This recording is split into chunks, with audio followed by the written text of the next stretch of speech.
So used to write that. Check 1, 2. Like, yeah, creative writing. I haven't done before. Yeah, yeah. That's really nice.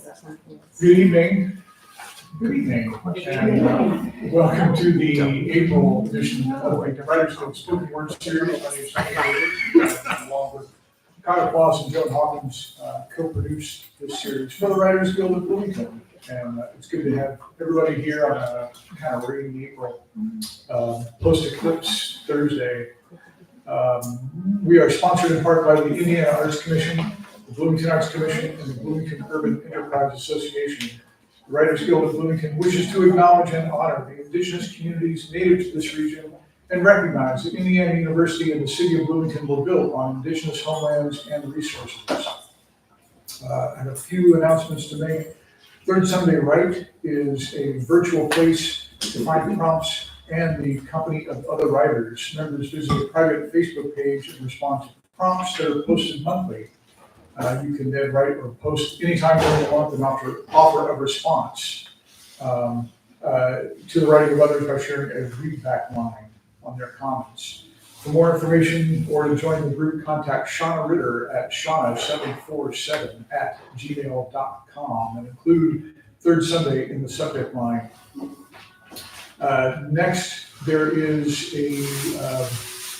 this is a poetry and dance collaboration called Stormwash Climate Awareness Program that is Friday, April 19th at 6 o'clock at the Arts Alliance Center Flex Space at 2894 East 3rd Street in College Mall. Stormwash is an inter-arts program presented by the Arts Alliance of Greater Bloomington, Artists for Climate Awareness, and the Writers Guild of Bloomington, Windfall Dancers, and percussionist Julian Douglas.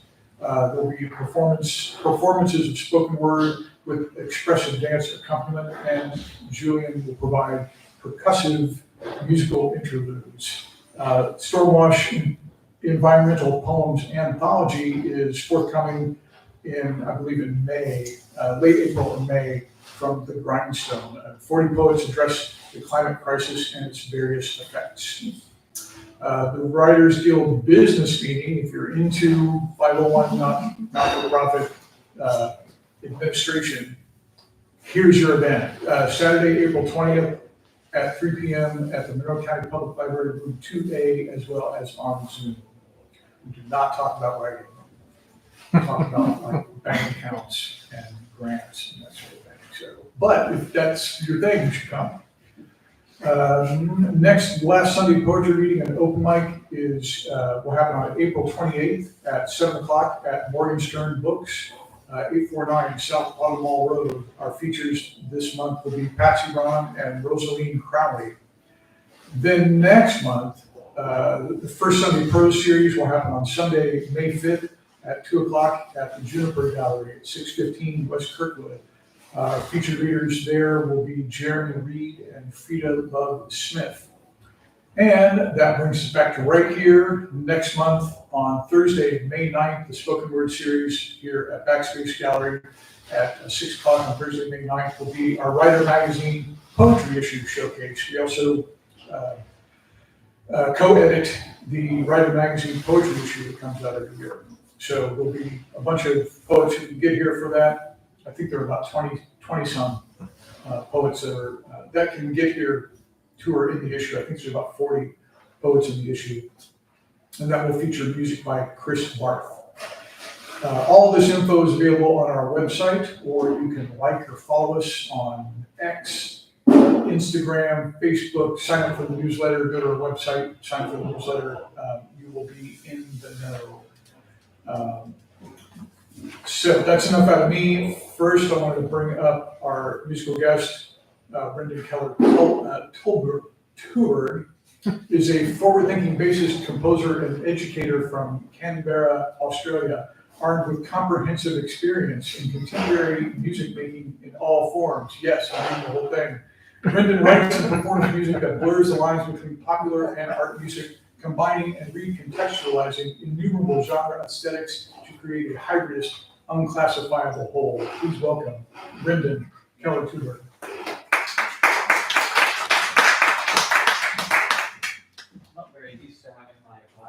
red hat to me. That was a fun experience.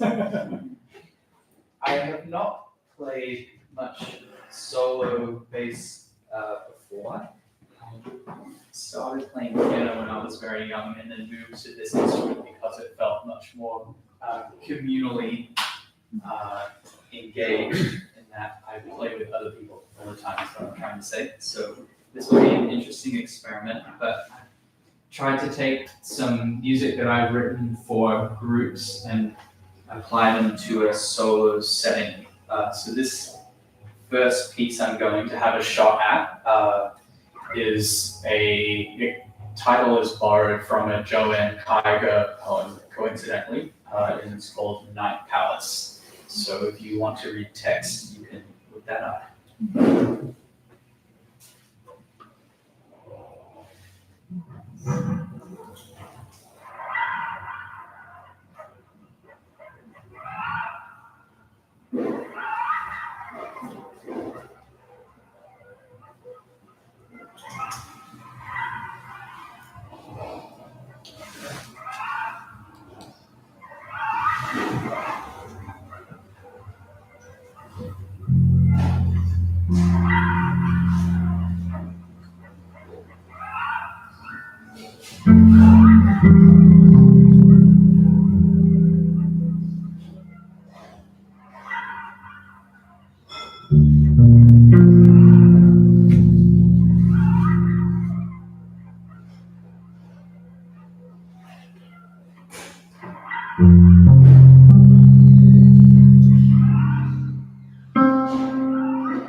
Track of time. Am I on schedule for 5 or 10 minutes, or should I continue? So when did you start? If you want to do another one, that'd be great. I will do one more. Great. This is a piece by an Icelandic bass guitarist that I love a lot and only discovered a couple of months ago. He has 2 more strings on his bass guitar than me, but I will try and approximate a song by him called 19 Centuries. I'm talking about an Icelandic bass player by the name of Skúli Sverrisson. Probably mispronouncing, but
Thanks so much, Brendan.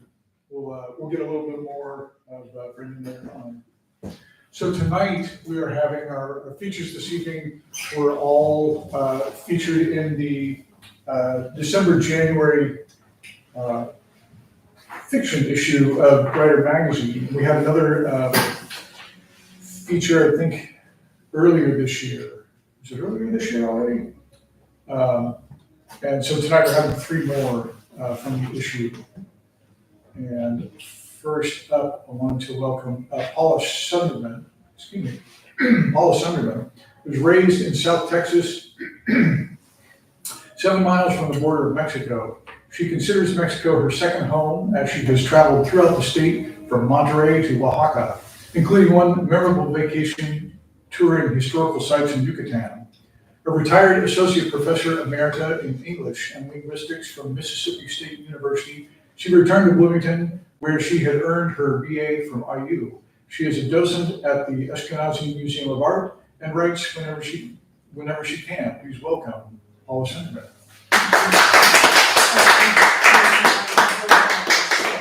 Sure. Oh yeah, sure. Yeah. You got it? I'm a candidate for knee replacement surgery, so getting up and down is problematic. Is this chair okay? Is this chair okay? Yes, it's perfect, thank you. And make sure that I can also have the lecture, please. Okay, thank you, I appreciate that. Wonderful, thank you.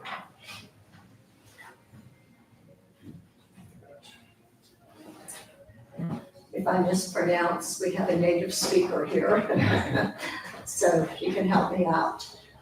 I'm going to read excerpts from The Day of the Dead, which is my short story about how it is celebrated in Mexico. And there are three main characters, for those of you who may not have been story in here. And by the way, the cover refers back to it. Ron and Elaine Kolak and their 6-year-old son, Michael. Ron is a folklorist at Northwestern University, and he's come to Pátzcuaro, can you hear me? To photograph the Day of the Dead ceremony to show his students. The ceremony is where the indigenous people, the Purépecha, honor their dead in a cemetery on the island of Janitzio. Michael has red hair, the son, which is considered lucky in Mexico. It often results in pats on his head. I know this because as a child I had red hair and my mother couldn't understand why my head was always being patted, but it meant good luck. I will read 3 excerpts, a brief one from the marketplace in Pátzcuaro, describing the food for the Day of the Dead. The second one is a brief one from the grave of a child they visit on the island of Janitzio. And the third, the longest one, is on the celebration that takes place on the stage in the cemetery. Okay, the first one, the marketplace with the food. There it is, the famous pan de muerto, Ron said as they stopped in front of the bakery. He lifted Michael up. Pressing their noses to the glass, they saw a round bread with bits of dough on top of it. Ron exclaimed that the knobs and strips of dough on top of the pan de muerto symbolize the skull and bones, while the toy skeleton buried inside brings good luck to whoever bites into it. All those skulls and bones, he said, but they're not meant to frighten us. That's what's so interesting. He put Michael down and squatted beside him. Elaine agreed, albeit warily. There was nothing macabre about death here. All the shops seemed to have calacas, handmade skeleton figurines in the shape of generals on horseback or musicians, intricate tissue paper cutouts of skeletons, as well as elaborate wreaths made of marigolds, the favorite flower of the dead. The dead were everywhere, but they weren't threatening. There was nothing of the horror that so often accompanied death in America. I still can't believe we're really here, Ron said to Elaine as he straightened up. Yeah, she agreed, but she nodded toward Michael. Hey, don't worry, Ron said. He'll be fine, I promise. He crossed his heart. Just then, Elaine shivered as the church bells began to ring. This is in the cemetery, summoning the dead. Cold, honey? Ron asked. No, something just ran over my grave, she answered. They both laughed. The bells continued to chime at 30-second intervals as the family entered the cemetery, where all the graves were freshly weeded and most covered with offerings.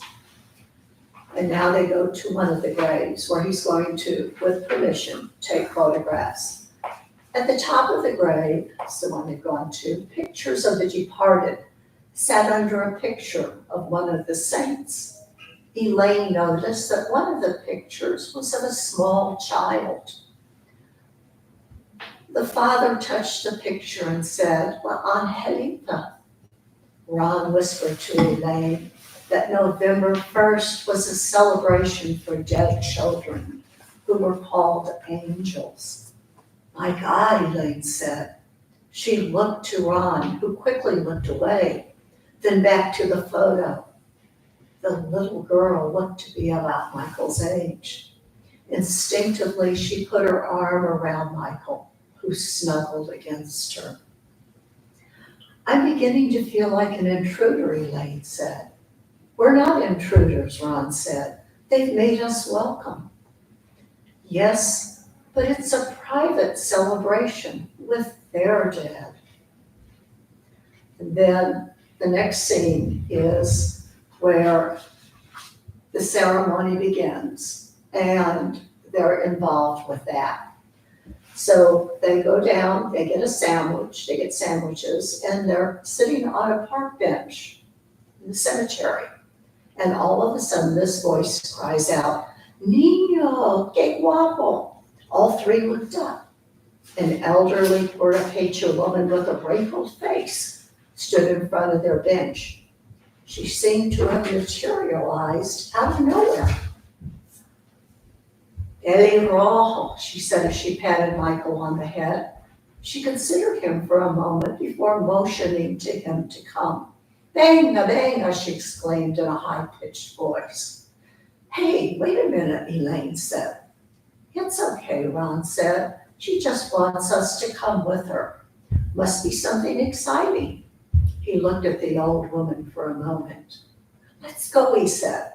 "We can finish our sandwiches later." They got up and followed her to the center of the cemetery, where she got them to stop by abruptly turning and putting a hand on each one in turn. In front of them was a grassy clearing with a makeshift stage where a mariachi band played popular dance music. Kerosene lanterns were hung from wooden poles around the clearing, illuminating the stage where masked figures on stilts appeared, dancing to the boisterous music. This close, Elaine worried the noise level might not be good for Michael's hearing. But both he and Ron were so amused that she said nothing. A 6-foot-tall figure wearing a parrot-faced mask, you saw that on the cover, whirled around in circles on the stage. Just then a woman with a white skull, black hat, and green dress came forward to dance with him. Her feather boa bounced up and down as she twirled. "La Katrina," Elaine exclaimed. "Do you remember her, Michael? The fancy lady we saw at the market." Michael nodded, engrossed in what he saw. The old woman stood next to him, smiling, her hand resting on his shoulder. A moment later, 2 children from the audience came on the stage and danced with La Katrina and the parrot-faced man. When the dance was over, La Katrina started looking around the audience for another partner. The Puerto children giggled as she walked around the stage. She tossed her head like a coquette when she spied Michael and beckoned for him to come with her. Elaine looked at Ron. "We're right here," he said. "Let's leave it up to him." "You want to go with her, Michael?" Elaine asked. "You're not afraid?" Michael shook his head. "Okay, go."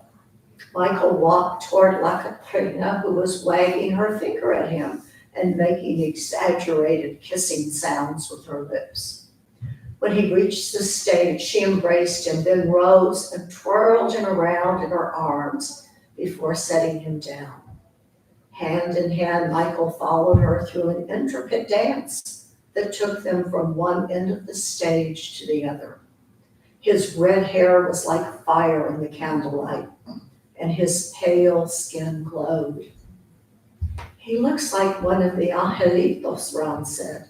"Don't say that," Elaine exclaimed. "Why? You're not superstitious, are you?"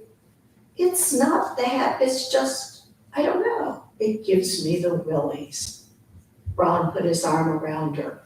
"Who's not superstitious?" he teased. She looked up at him and grinned. When they turned back to the stage, La Katrina was alone.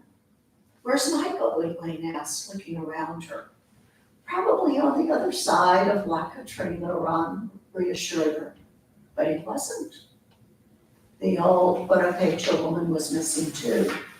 "He was just here," Elaine said, clasping her hands so tightly that her knuckles went white.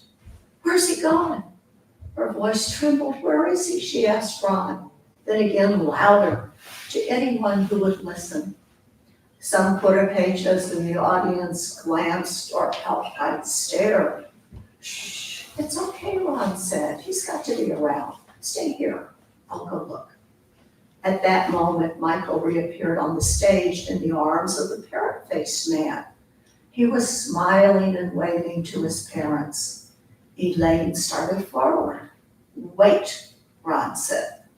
The parrot-faced man walked toward them. When he reached them, he gently lowered Michael to the ground. Thank God, Elaine cried. She grabbed Michael and held him while Ron thanked the parrot-faced man. You're hurting me, Michael said, recoiling from her grip. Let go. She gave him a kiss before releasing him. Michael stepped back and straightened his clothes, blushing as he avoided the eyes of the strangers surrounding them. Just then they heard a jingling sound on the stage. La Catrina had reappeared carrying a tambourine. The parrot-faced man faced back to join her, holding a large wooden drum. As he beat the drum, La Catrina did a slow dance around the stage, shaking her tambourine. When she stopped dancing, 4 Buddha-pages walked onto the stage, carrying a small coffin made of brightly polished mahogany and lined with white satin. When the Buddha-pages put the coffin down, Elaine saw that a small child dressed in a white gown was lying in it. A large white mask in the shape of a skull covered her face. Her long hair, fanned out on the white satin pillow, was bright red. Elaine felt as if the wind had been knocked out of her. She looked to Michael, then back to the stage, biting her knuckles to suppress a cry. The bells began to toll once more, and she felt a chill radiate throughout her body. They were really summoning the dead this time. She could feel them all around her, stirring, returning. What is going on, Elaine? Look at her hair, Ron. She managed to choke out. What about it, he asked. It's red. Elaine, he said, putting a hand on her shoulder. Calm down, it's black. Buddha-pages don't have red hair. She looked again. It was black. It had always been black, of course. Why had she thought it was red? You're right, my mistake. She rubbed her temples against the headache she could feel taking root. You're just tired, Ron said, putting his arm around her. The altitude's getting to you. Yeah, I guess so. How about we take a break, go get some hot chocolate and finish our sandwiches? Elaine nodded. Michael, she said, but there was no answer. Where is that kid gone now, Ron asked. They found Michael curled into a ball, sound asleep, his head on the bag of sandwiches. Ron stooped and gently picked him up. Michael didn't awaken. I think he votes for hot chocolate too. Ready, Elaine? Ready, she said. Hand in hand, they walked out of the cemetery. Thank you.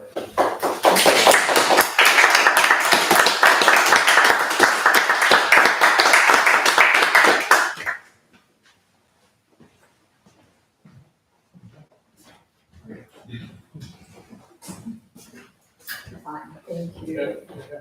Yeah. Thank you, I appreciate it. Sure. Thank you.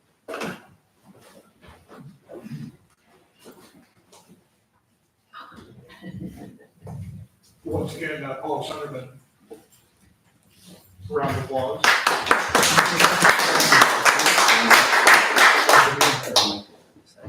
I have a few copies of the fiction issue down here on the chair, but you were not able to, if you hadn't picked one up yet, I got a few dry ones here in front. I also wanted to mention, I have my sign-up sheet. Is that what you're? Yeah. For, yeah, sorry, I didn't have get one put out yet. But come talk to me at the break and, we'll definitely get you going. Next, I wanted to welcome up Laura. I should have asked you last week. Don't even try it. I Lesertmer. did pretty good with Brendan. Laura Lesertmer. Lesertmer. Yeah. Lesertmer? Lesertmer. Lesertmer, okay. Laura is a writer, mother, gardener, and a co-founder of Common Home Farm, an interfaith community in Bloomington, Indiana. Her writing has appeared in About Place Journal, the Limestone Post, Ryder Magazine, and the New York Catholic Worker newspaper. She works for Women Writing for a Change, where she facilitates creative writing classes and a variety of groups in Bloomington, including elementary students and men incarcerated at the Monroe County Jail. Her favorite place to write is in front of the window, looking out over the garden. You can find her writing at Common Home Farm, all one word, .org. Please welcome Laura. Thanks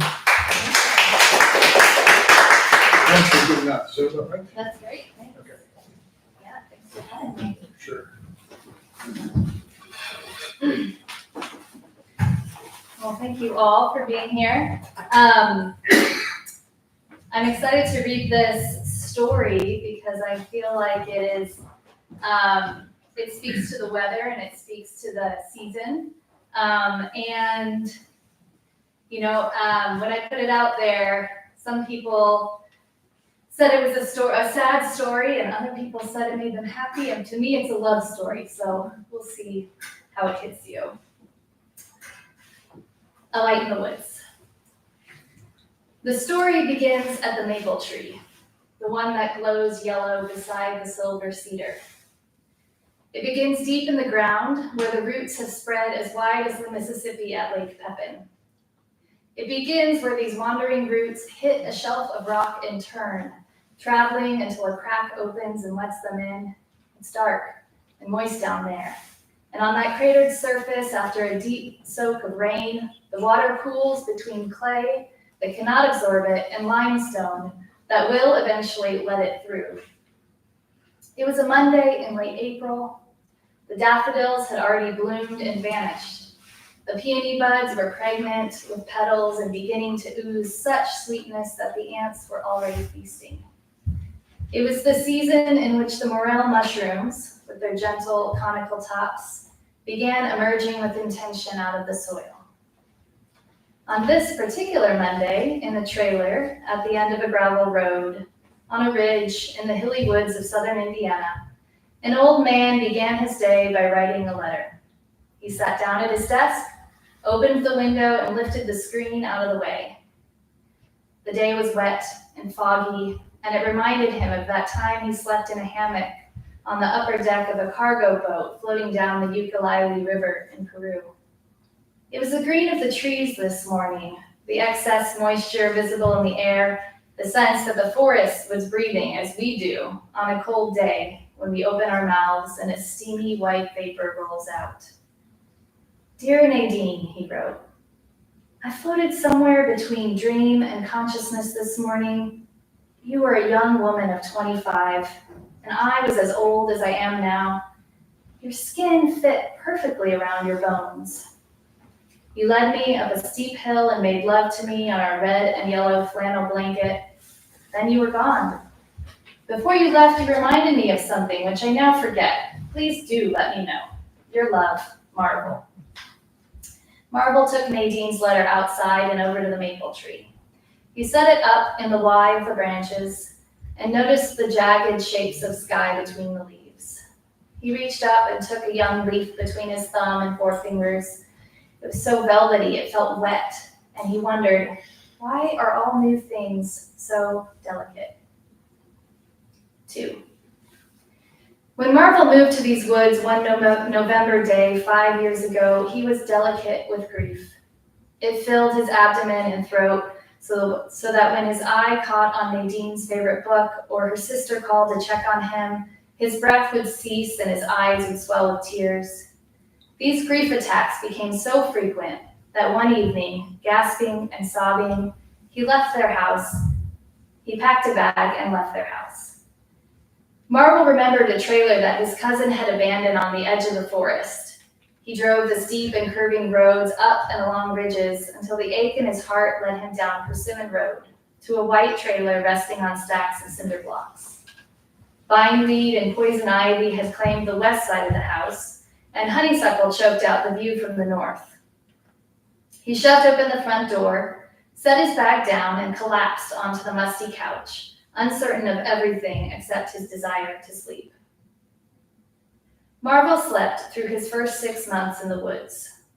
In his waking hours, he found himself disoriented and anxious. He heard the forest speaking in clicks and words, in piercing pitches and wild howls. He feared the ticks, the snakes, the spiders, and especially the hornets. He loathed the three-leafed, red-centered poison ivy that grew in thick vines up the poplars. He startled when a moth flew in front of a light bulb. He noticed the holes in the screens, the curves of the siding, and wondered if these were special doors for snakes. He'd fall into a spiral of fear and keep following it down into the darkness that sat at the pit of his stomach. Then he'd curl into a ball and sleep. The trailer wasn't the answer he was looking for, but he had no energy to leave. Then one night, in early May, something shifted. In between dreams of snakes and dreams of Nadine, he heard the call of the great horned owl and saw it fly away with the terror of his dreams held tightly in its claws. He awoke in the morning to the chatter of the cardinals and found his eyes open readily to the light of the day. Not long after that, in the dawning glow of the first days of June, a rushing wind blew open the front door, and a deer peeked her slender head inside. Marvel, who'd fallen asleep at the kitchen table, was startled upright by the visceral memory of coarse fur on his cheek. Memories came to him like this, out of places and times so unfamiliar that he wondered if he was remembering someone else's life. Had he really found a deer den behind his house when he was 8? Had he spent those summer afternoons curled beside a doe, sleeping away the heat? Out of this memory came others. He remembered a boy who was capable of all things. There was no tree he couldn't climb, no road he couldn't bike on, no animal he couldn't befriend. And for a moment, he felt again the freedom and possibility of his youth. The deer's rounded ears twitched, and the tendons in her hind legs tensed. Marvel stood and met her. "Welcome," he said. "I'll make some coffee." When he moved to the stove to light the burner, the deer spooked and sprinted away. Marvel resolved to leave the door open the rest of the day. And for the first time in months, he felt a hint of joy. And then he noticed his hunger. His stomach felt like a cavernous sinkhole, and he looked around the kitchen with new eyes. He owned no refrigerator. The cupboards held only a loaf of bread. He had no plates or silverware.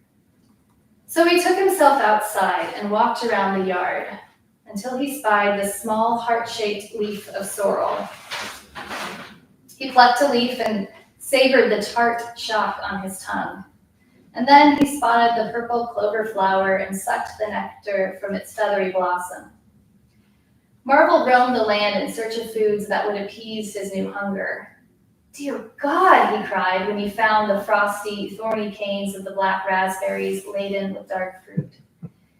He took a berry into his mouth, and then another and another. He hovered over the bush and crawled beneath it. Thorns snagged his shirt as he reached his arms into the tangle. This was goodness he could take inside himself. This was love that would descend down into the darkness and bring light. He ate his fill and then lay on the grass and closed his eyes. As he lay there, Marvel remembered his wife's body, her long and slender legs leading down to the rough heels that would scratch against his ankles under the covers at night. Nadine would often cry after they made love. It was mysterious to him, the way that ecstasy and sorrow embraced in her soul.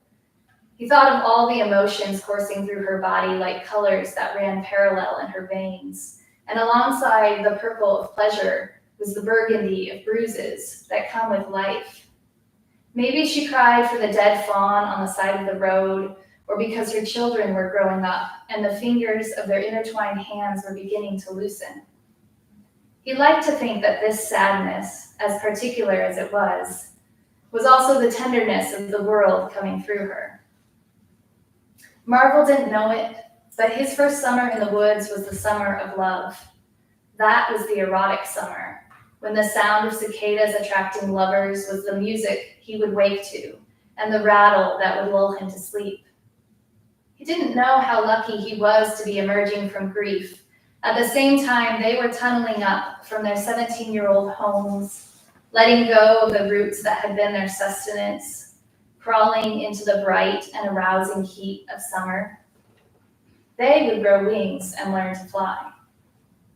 He didn't know that the song of the earth would be louder, almost deafening, and that it would resonate in his heart, shaking loose the lonely cells that were wandering his body, looking for other beings to love. 3. One overcast afternoon that first summer, Marvel was sitting under the maple tree, watching a cicada climb up a blade of tall grass. As it neared the top, the grass began to bend with the weight of the bug, its long tip arching down to the ground. The cicada, in its steady upward plod, found itself back where it had started. Marvel pondered this natural paradox and watched the bees and wasps who were visiting the luminous purple ironweed flowers. Nadine had been out in the yard cutting irises for the kitchen table when she stepped on a nest of ground hornets. A violent cloud rose up and covered her body. She ran toward the house as the pinprick welts grew up into flat-topped mesas. "Marvel!" she shouted. Marvel was in the basement recliner taking his morning nap. He was deep in a dream in which he was studying the reflection of sunlight on the ocean waves, his breath rising and falling with the rhythmic sound of the water breaking onto the sand. In his dream, he stood by the shore, toes in salty brine, eyes catching crystal light. The sound of a seagull in distress broke through, and he saw a bird plunge into the water. His eyes followed its body, feathers soggy and sticky, wings splayed. It rode the waves until it arrived lifeless at his feet. A scream stuck in his throat, and all of a sudden he was awake and standing upstairs in the kitchen. When he remembers Nadine on the floor beside the stove, what he remembers are her eyes, those portals to the soul. Her dark pupils were large and wide, filled with the insurmountable distance of a woman being swept out to sea. He put his cheek to her mouth and felt no breath. Under the maple tree, even as he remembered, Marvel watched the bees busying themselves innocently. He exhaled, sorrow washing over him as he breathed the breaths that should have been hers. He breathed short, choppy breaths, shallow breaths, and deep, long sighs. He was not a man who carried anger around with him, but after Nadine died, something soft inside him became rigid. There were marks on his heart, illegible scribbles that marred the blood pulsing through his body. He turned back to the cicada with its blood orange eyes and black body and envied those creatures who simply did what they were supposed to do without ceremony or regret. The next morning, Marvel got a shovel and started digging at the base of the maple. His body ached as he cut through the grass and pierced the clay. The strain of holding the shovel sent pain through his fingers. His back trembled with each shovel of dirt he removed from the ground. In his exhaustion, he remembered a trek he took to Bolivia when he was 26, how he had awakened at 2 a.m. to climb the peak of Huayna Potosi, how with each step the air around him grew thinner, his breath more labored, how the guide advised him to take small, short steps sideways up the mountain, and to rest for a moment when the left foot met the right. He lifted the shovel again, moving more slowly, taking a breath with every jab into the earth and pausing before he lifted the shovel back out. When he finished digging, he sat down by the maple and wondered what the hole was for. Then his gaze drifted up to the trees. "It's nice out here," he said to them. Nice was so benign, it wasn't what he really meant, but he could feel his vocabulary beginning to fade. His eyes were taking in more of the woods than he'd ever seen before. The usual words no longer applied, and he was no poet. Green was more than green when the summer sun was shining on an oak leaf, but he could only sit and see it. There was no human audience he was trying to communicate with anymore, and he found he was not so lonely. He had the friendship of the sturdy, weedy cedar trees, the sweet companionship of honeysuckle and daisies. Every time he got down on his knees and stuck his hands into the dirt, a worm or a frog or a grasshopper greeted him. 4. In September, when the first poplar leaves started to yellow, Marvel woke to find the full moon shining in his bedroom window. He drove the long stretch of road from his home into town and parked across the street from the church he used to attend. The columbarium walls were set in an open-air courtyard, a labyrinth etched into the stone floor.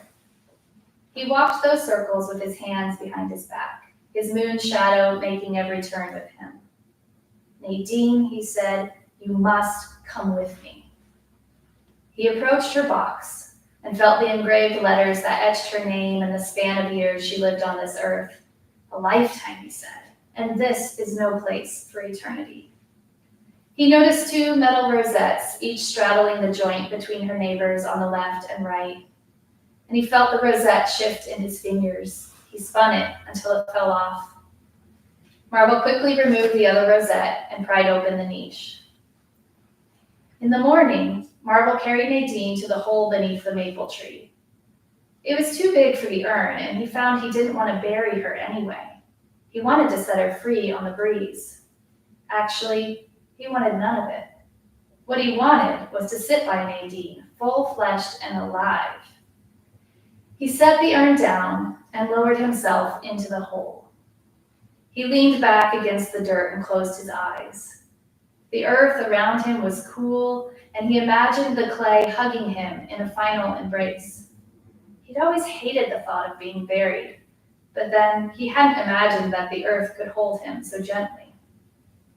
There was birdsong all around him, and he thought it might be Nadine trying to comfort him. "Nadine," he said, turning his head to face the urn, "do you think I'm losing my mind?" The birds continued to sing, and as he closed his eyes, he felt her beside him, reminding him of something. He stood up, stepped out of the hole, and grabbed the urn. He looked for the birds who'd been singing and lifted Nadine's ashes toward them. Then he walked to the grove of persimmon trees that grew by the driveway. They were tall and bunched together, their skinny trunks clothed in a mosaic of small, scraggly rectangles. He had noticed these trees before. In the spring, they were among the last trees to put out their leaves, and also, he now realized, among the last to share their fruit. Marvel scanned the ground. If the fruit had ripened, it would be on the ground covered in bees. He looked up into the canopy of green, but could not make out any fruit. Were they all male trees, he wondered? If so, what mother had birthed them here? He circled the grove another time, then walked toward the woods. She must be nearby, he thought. And then he saw her, wild blackberry canes thick and thorny around her base. She was thin but tall, and in the grass, in the shadow of her crown, the bees, the wasps, and the hornets feasted. Marvel squatted and picked up a plump fruit. He was a child the last time he'd eaten persimmons. He remembered eating the most perfect fruit he could find, the one whose shape stayed firm like a cherry. At first it tasted sweet, but within seconds his mouth was dry and rubbery, and he resolved never to eat one again. Later, his mother told him that the ripe persimmons were the humble ones. The poutier the fruit, the more delicious. He checked the one in his hand. The skin was like his, wrinkled, thin, bruised in a few places, but the sweet pulp was an orange so bright it seemed a flame. When he bit into the persimmon, he felt certain that it contained not just the essence of the sun, but also the moon. "Nadine," he said to the sky, "you are right." Marvel passed the next year aligned with the seasons. In the winter, he shut himself away and slept. In spring, he burst forth in glory. In summer, he wilted in a hammock in the shade. And in fall, he slept out under the full moon and woke early to see the spider's webs sparkling in the morning dew. In this way, his grief came and went, but Nadine stayed with him. Then one day, Marble gave Nadine's ashes to the wind and began to live like one of the trees, rooted and sturdy come what may. What may come are storms that knock branches loose. What may come are sunrises that pull light from leaves just beginning to take shape.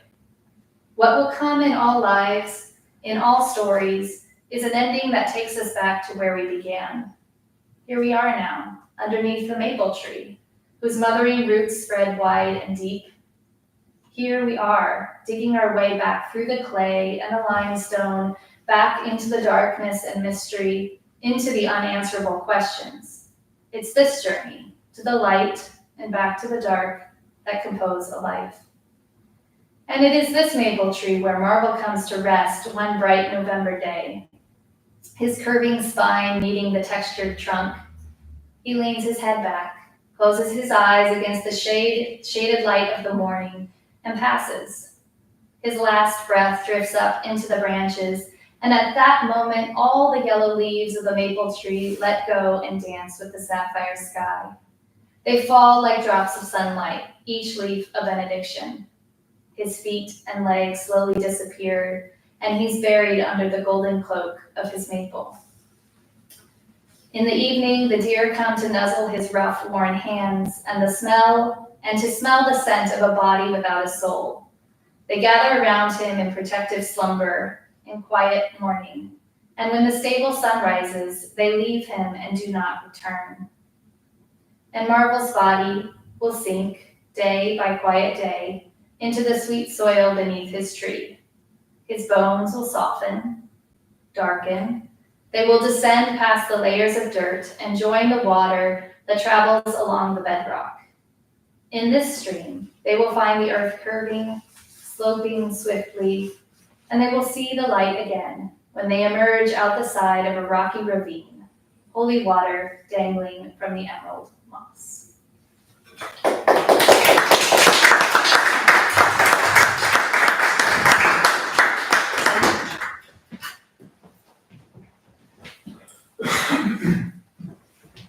Thanks, Laura. Let's have another hand for Laura.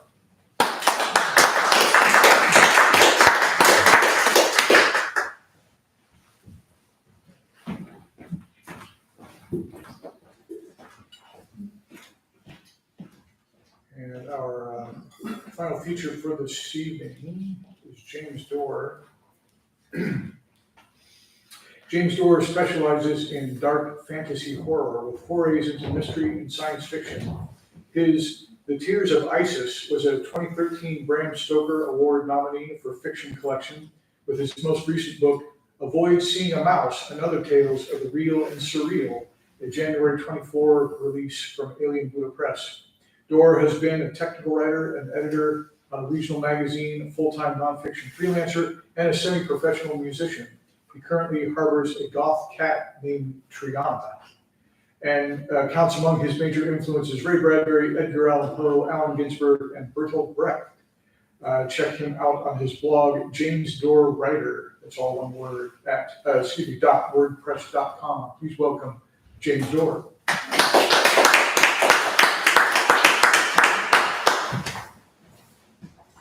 You sitting? Okay. Folks hear me? Yeah. Okay, I will be reading Casket Suite -1. Due to time constraints, the Casket Suite is a group of 5 stories, and much like the movements of the musical suite, they are complete in themselves, but they add up to something hopefully a little bit greater.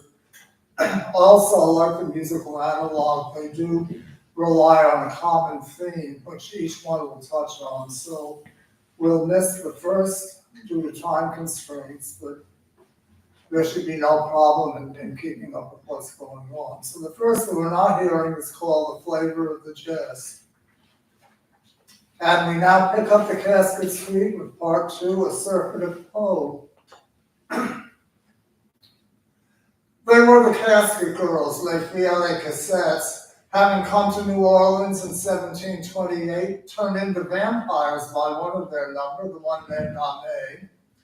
They had come to be married, sent by none other than King Louis XV himself, and had married well, amassing from their husbands wealth and power, exchanging the old for new as these first husbands aged and died, and so it formed an exclusive club.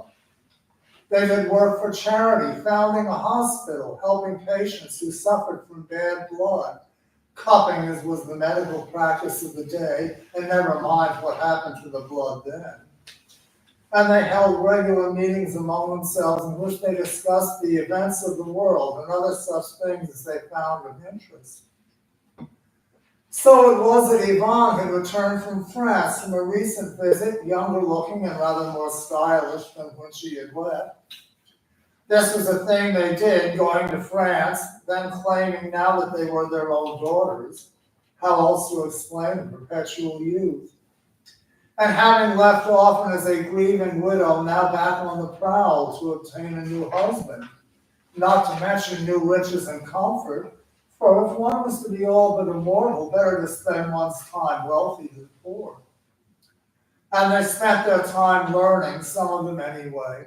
Yvonne, for instance, usually the quiet one, the dreamer, the poet who kept things in her head, churning and churning until they were ready to be put on paper. But this time pulling a book from her luggage, in French, of course, Histoires Extraordinaires. It is from an up-and-coming young writer, Charles-Pierre Baudelaire, she said. But the thing is, it is not written by him. Then why do you have it? Claudette asked, laughing. She, the literal-minded one, was always ready for a joke as well. It was given to me, Yvonne said. Charles, that is Monsieur Baudelaire, when he heard I was leaving for New Orleans, said they were translations he had made of our American poet, Edgar Allan Poe. He thought they were quite good, the originals, that is, though others had praised the translations too. But these are not poems, Claudette, who had taken the book now and held it up, said. As you see, they are stories, not poetry at all. But did he not write Le Corbeau? Lo asked. She had been back to France the decade before and was always the most glamorous of them all. I mean, I am not so much a reader myself, but Aimé has a copy. She showed it to me once. And stories as well, but they all seem so sad about people who had bad things happen to them. The Raven, yes, Aimé said. Poe wrote that poem not that long before his death. It is popular still. Yes, and from the stories I've read Aimé's book before too, Tales of the Grotesque and Arabesque, Claudette said, smiling. For myself, I've enjoyed them, though certainly they are often dark. But then we are too, aren't we? And now they can be read also in France, Yvonne said. She envied this Poe, Baudelaire as well, although not always agreeing with all his sentiments. But the way both of them had with words, the one in English, the other Francais. And as for the Corbeau, she tried to remember something Poe himself had written. But Lo interrupted. Yes, she said, both Poe and we are dark, and no doubt this Baudelaire as well. But then why do they not write stories about us? If that were the case, perhaps I would enjoy them more. Alain and several others who had not spoken yet nodded. Well, Claudette offered, there may be one or two, such as Ligeia is one that Baudelaire has in his book too. But it's not, Lo protested. That is, he has it backward. Yes, there is a woman who will live forever, but is a loose spirit who seeks new bodies, while we retain our bodies and souls too, as long as we wish them. Symbolically, though, Aimé said, is not the raven a sort of a vampire? He takes all hope from him, Poe, perhaps, who is speaking through the poem, even the hope of eternal rest. She looked up again from the copy of Baudelaire's book, which she had now been leafing through. That is, I would hope we don't always go that far, but now Yvonne remembered it practically word for word, almost exactly 10 years before, in Graham's magazine Poe's essay on how he had written The Raven. Listen, she said, this is how he described it. Poe himself and on poetry in general. Of all melancholy topics, what is the most melancholy? His answer was death. And when he asked, is this most melancholy of topics most poetical? This is what Poe said. When it most closely allies itself with beauty. The death then of a beautiful woman is unquestionably the most poetical topic in the world. Perhaps he did not realize that after death, some of us continue, but then we are the undead, are we not? Claudette laughed out loud. Yes, beautiful dead and now living again. So by his own words, the rest of this Poe's work was written about us. Ame looked up again. She had not heard this theory before, but she nodded and smiled. This is Reflections. Of all the superstitions about vampires, the one that bothered Lo the most was the one about mirrors. That vampires can't see their own reflections. But vampires were beautiful, having become such at the most alluring times of their lives, at least the ones that people call les filles à la cassette, the casket girls who had come to New Orleans in 1728. And Lo was the one who was most attractive. But how could she be sure, were it not for her viewing herself in a mirror? Others could tell her, of course, and some did, especially men. But how could she be sure they told the truth if she couldn't see what they saw for herself? And not to mention the use of a mirror for putting on makeup, for even a natural beauty can use the enhancement of art. But without her mirror, well, some of her fellow filles behind her back, of course, whispered among themselves that she was shallow, that she cared only for beauty and fashion, and how the latter could add to the former if one had taste, but she certainly had. And again, her mirror helped underscore that. She might add, too, that they all required this, a personal beauty, especially as recognized by men. Had they not, after all, been sent to New Orleans by King Louis XV himself, especially to marry the burgeoning colony's most influential men, to induce them to take roots there and raise families, and never mind that Lo and her sisters, as vampires, were sterile. Sisters, that is, in a metaphorical sense, that's the term her more poetically minded fellow fille Yvonne would use. They have it in common if they had all been turned by their mentor, Ame, the one who had been a vampiress already before their voyage, who had shared that blessing with them, with Lo herself being one of the first. And as for sterility, men did take mistresses, even if married to beautiful women. And vampires had ways to induce these rivals. Well, in short, for babies to be produced and identified as the vampire wife's own. But here was the thing. If vampire wives' jobs were, as it were, to gain the most wealthy and powerful as husbands, becoming themselves the colony's most influential women, they must be beautiful. They must serve as examples for all the colony's more common women, and in their own company, it stood to reason one of them must also be the most beautiful. One for her fellow fille to strive after to better their chances for nailing their own men. If it was for Lo to bear this burden, she cheerfully took it on. After all, les filles had formed a sorority specializing in charitable works, which husbands could be induced to make substantial donations to. Even when they found themselves aging and thinking of wills, they might be inclined to be overly generous to their children. For husbands did age, even if other men vampires dealt with might have had shorter lifespans. But to the point, for Lo to serve as an ideal of beauty for her fellow fille, this was in itself a charitable act, yes. But for her to do so, she must have her mirror. Not only that, it was a special mirror. She, like her fellows, had grown up squinting into small tarnished ovals of once shining metal, or if their families had enough money, perhaps a mirror made of Venetian glass backed with tin, smoky and dark. But it was in 1815 that the German chemist von Liebig discovered a way, excuse me, discovered a way to adhere metallic silver to glass, the silver-backed mirror. Who said people like Lowe failed to appreciate science? And Lowe had a husband who at that time had connections with Germany, even before this Justus Liebig had become native baron. And so she was the first in New Orleans to have one. And her own life was changed. Or maybe really not completely changed, but now she could be sure what she saw was beautiful. Maybe with a little touch up here or there, an experiment with a new coiffure, but the basics were in place. She had in her dressing room now what was really 3 mirrors, as tall as she was herself, hinged in a way that she could see even her own back reflected.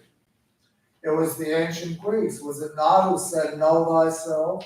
And the silver-backed mirror for vampires as well as for anyone else was a tool of self-knowledge.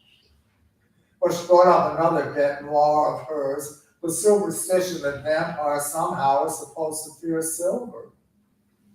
So maybe that was supposed to create the problem with mirrors, the thing about problems with vampires' reflections.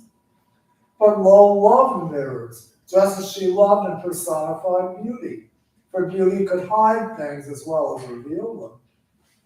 A certain sharpness of one's teeth, for instance, but why dwell on that when the lips surrounding them are so desirable? The beautiful women might embrace the night, but was that not the time for charity galas? For parties, for raising funds for good works? It was important that no one suspected the lovely charitable ladies among them were actually higher on the food chain. Again, this was self-knowledge. One was what one was.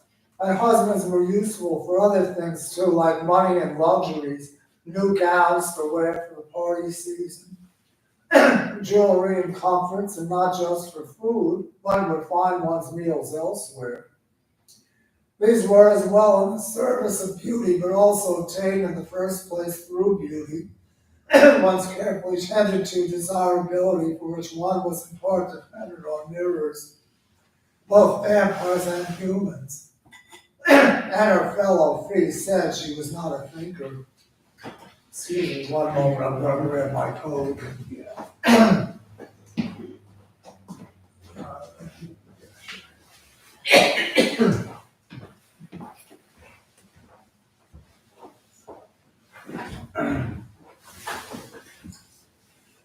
We grow old and we have our own problems.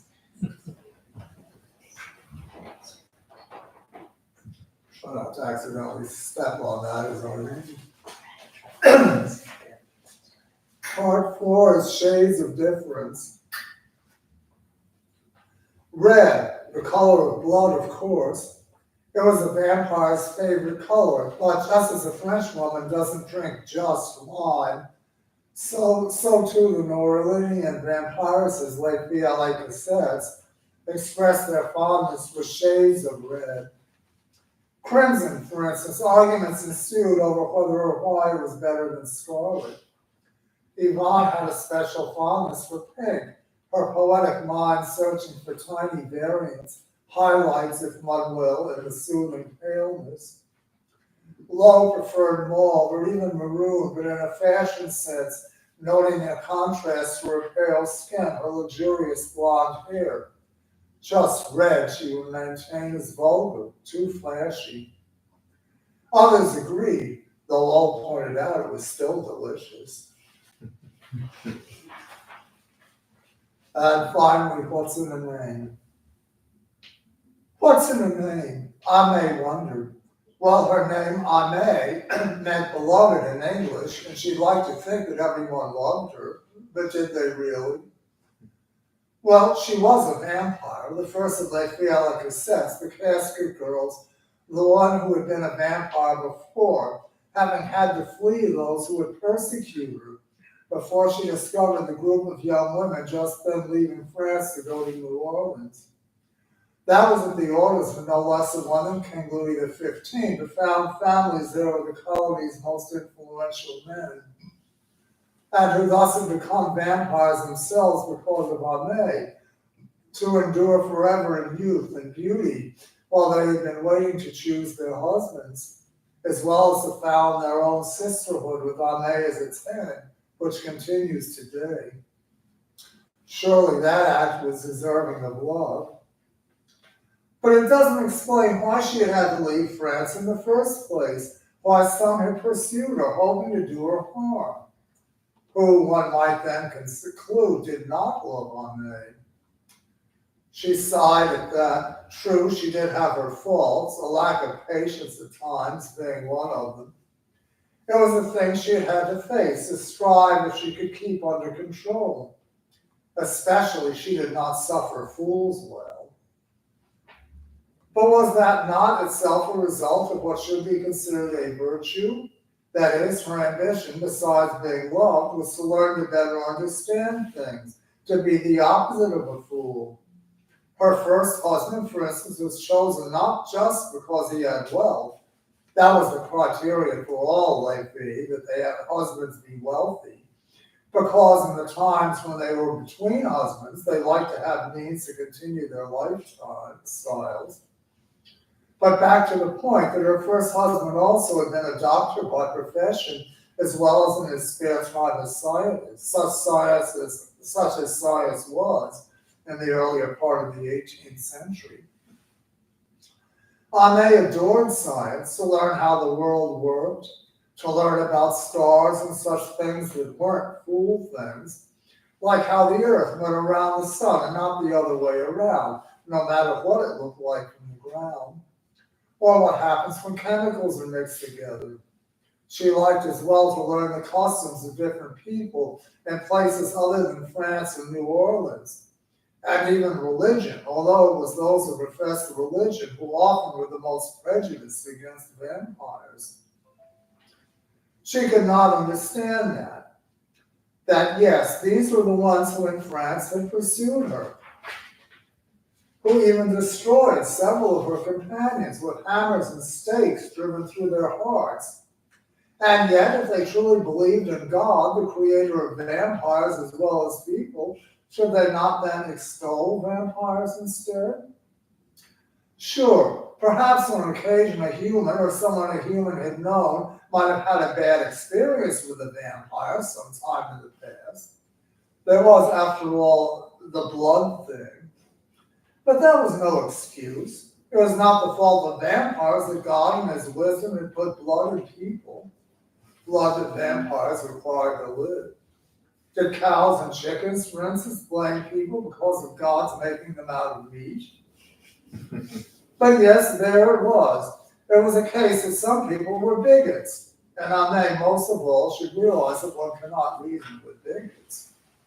Some still persisted in saying the earth was flat, and although Aimée could suggest experiments they might use to see it was round instead, she knew that they still would not change their minds.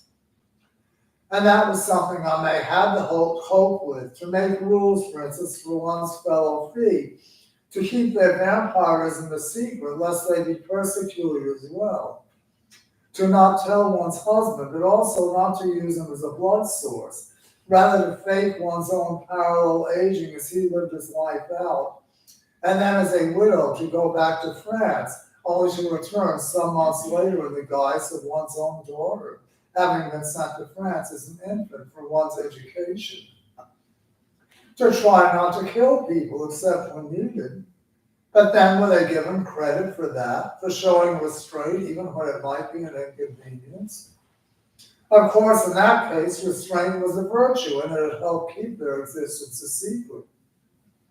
If one should ask, for whatever reason, if vampires exist, to readily reply, of course not. Vampires are a superstition. Only a fool would believe in vampires. And I may, even if the beloved had no taste for fools.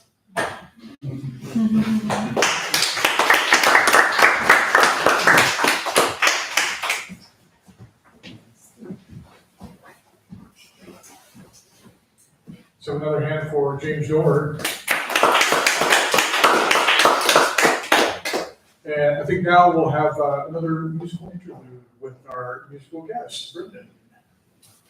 Please come up.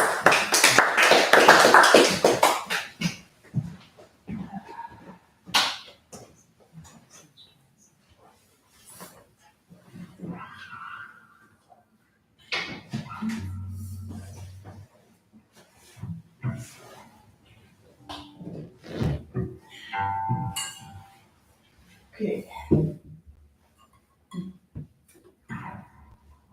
gonna have a shot at a piece that I wrote a few years ago for an album that came out in 2021. This is called Commiseration.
I appreciate that. Yeah, it sounded good. It sounded good.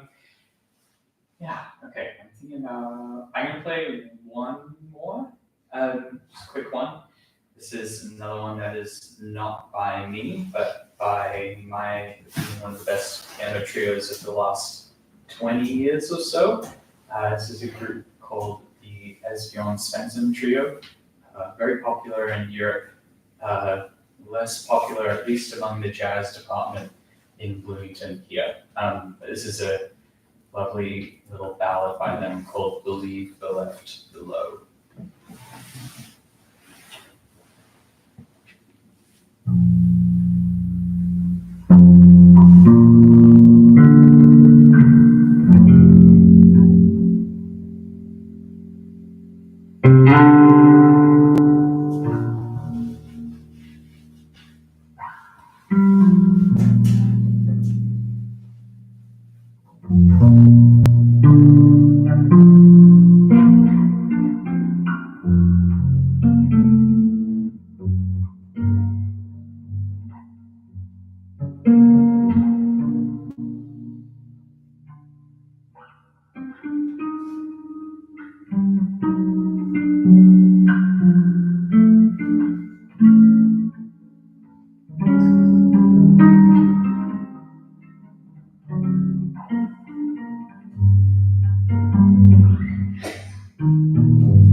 We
have some questions. Yeah. I'll talk to you as soon as. We're fingering, I was intrigued because I played dulcimer and I was watching you. Great, From on the right hand. yes, yes. There's not many bass guitarists that do a lot of chordal work, so I'm kind of watched a lot of videos on YouTube. That's kind of where a lot of that comes from. I've been to Sydney and Brisbane, but not to Canberra. People have. Yes. It's small.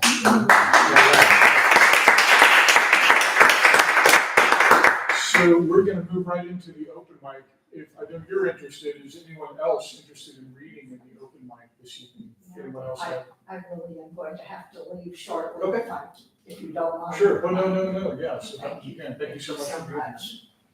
Sure, why don't you, come on up and I'll, read something afterward and we'll, yeah?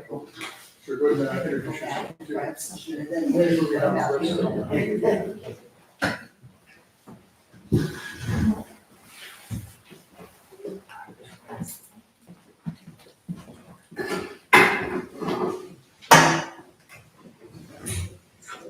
So, my name is Wesley Finland. I got back into poetry about a year ago.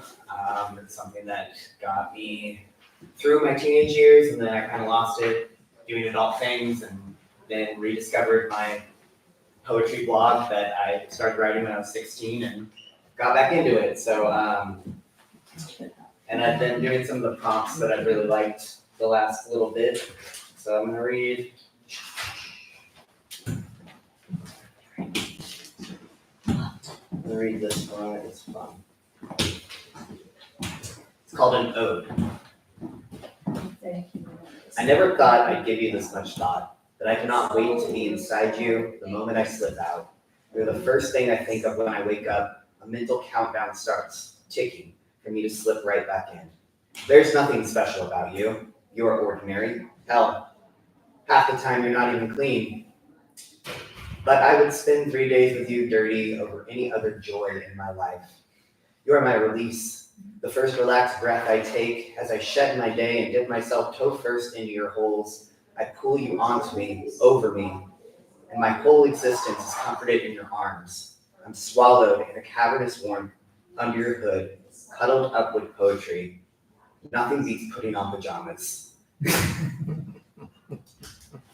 Thank you. Let's go into some older ones. Done a couple of readings for open mics and whatnot around town. And yeah, so I might have read this one. I don't know if anybody's been here when I've read stuff, but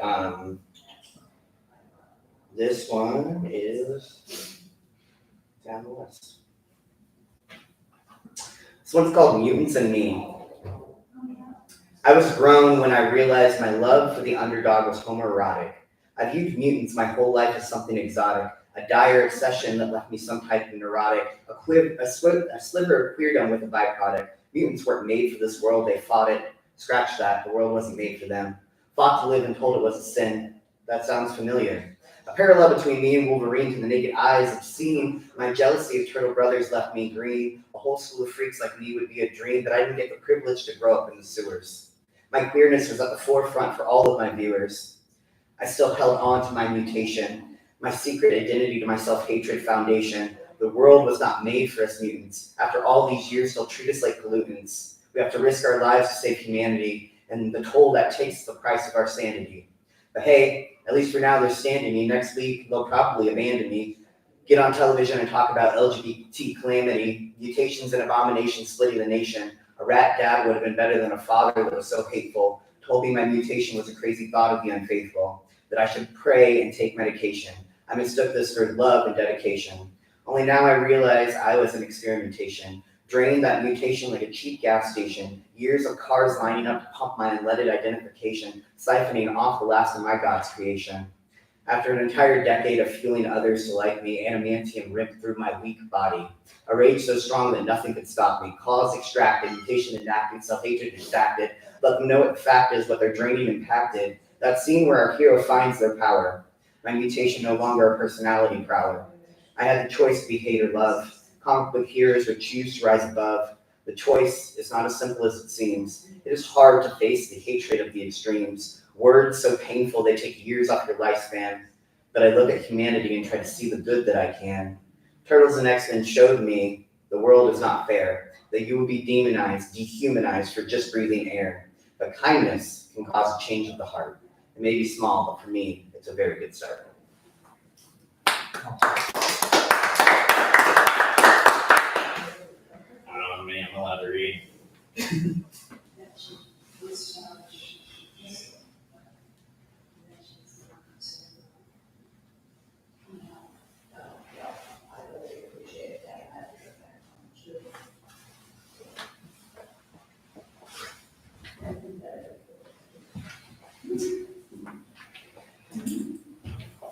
I read one more.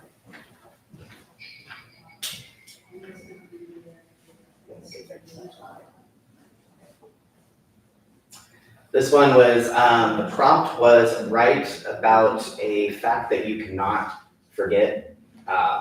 It's called, Are You Kidding Me? I blinked repeatedly as my instructor repeated his answer. I'm aghast. They don't take the old one out. Quickly, every person I've ever known who's gone through this procedure runs through my head. Julia Roberts saying, Mama's gonna give me one of hers. Did she know? Did she know that Shelby would have 3 inside her? Baffled by the phenomenon that transplant removal doesn't exist like a clean and snatch, a flow of movements. They are 2 separate things and more often not even in the same room. My curiosity gets the better of me. I find a man with 7 inside him. The knowledge becomes a fun fact in my dating profile. This is so a part of me now, like the old kidneys they never remove. Awesome. Thank you. Thank you. What's that? My turn. Oh, yeah. So I'll finish up tonight, and then we'll have Brittany come back and give us a closing number. So I'm doing the 30 and 30. We write a poem a day for the month of April, and somebody asked me if I was doing that. I said, yeah, and I did the math. This is my 18th year writing a poem a day in the month of April. So yeah, it's a long damn time. And the way I've always done it is I can't pay it forward, but I can get behind So if I write 2 poems today, I still owe 1 tomorrow. But if I don't write 1 today, then I owe 2 tomorrow. And if I don't write 1 tomorrow, I owe 3 the next day, et cetera, et cetera. And it once took me almost mid-May before I actually finished, because I stick with it until I get 30 done. We're in the same boat. But I might get, I've been really busy some Aprils and get like 10 in the hole. It's really, but I do it anyway. And so I was 3 in the hole when I got up this morning, and I've written 3 today. So I wanted to read all 3 of them because they're kind of connected. These aren't about any specific April, but a prompt, someone forwarded me a prompt. I typically don't do a lot of prompts. I usually just like come up with stuff or kind of come up with my own prompts. Or work, things I've got in the queue that I've been working on. But the prompt was just 5 kind of unrelated words, make a poem out of these 5 related words. It was actually for a contest, so I don't know if I enter the contest or not. I'm not, these are fine, but I mostly just like them because I wrote them all today and they're all using the same 5 words. So I'll just gonna read them. Of course, they don't have titles because I just wrote them. April apologizes when the sun explodes, ringing like a bell, glowing in darkness. She takes another bite. I'm so sorry. Lingering at the fridge door of eternal night, jealous moon comes between them. Short fuse, big fusion, disappearing in the depths of the afternoon kitchen as the fridge door swings shut. So there's that one, and then April takes seizures personally. Her tongue, a clapper fallen out of the bell, gaping there noiseless. What she'd do for love is a glowing nightlight in the tunnel of night her vision dilates to. The dog licks her nostril. The cat lingers, moves on. Aware of the floor now, April loves the pillow she had time to put down before the fall, a gift to her future self, fused with past maladies. All the faces flashing, though it's not death, not this time, she hopes. Lying there, slowly falling out of love with her body. And then finally, I actually wrote this one earlier this evening, sitting on the couch. April's tennis shoes twist on the power line over the alley. In the streetlight glow, a sparrow lingers, plucking at a lace, sure to make it work, then moving on. Church bell tolls give April's departure gravitas. Left her mark, now time to ditch. A college town of townies, assailing the ivory gates, fused shut with mom money. She's not proud of the process or tradition. Goodwill sneakers purpose bought, legacy house pledged, monetized paper secured. It took 7 tries to get them up there. She can't stop laughing. Everything to her a joke.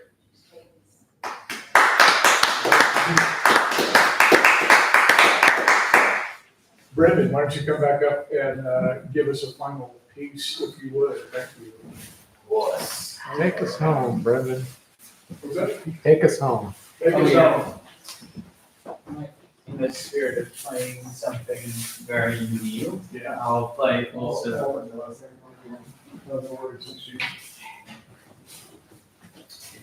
Yeah, this is something that does not have a title yet. I originally envisioned it for 3 people. And so you come to the blockhouse next Wednesday evening, you will hear it with 3 people. But this is a 1-person show. Who are the other 2? I'm playing with Joel Tucker on guitar and Justin Clark, who's a recent graduate here on drums. And it's it'll be pretty high energy, like fusion kind of stuff. Cool. But it will be fun. Yeah. Lots of unperformed compositions on that. Yeah, so this is untitled.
Set the pace down like it was so out of tune. I didn't expect that. But What was that?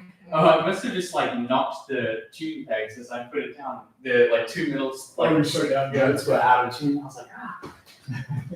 We made our way through. Real quick.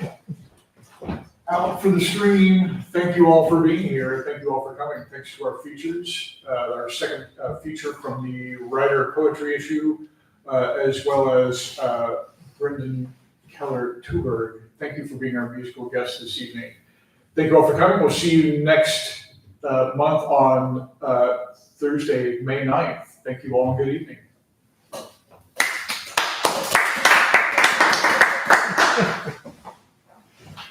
Thank you.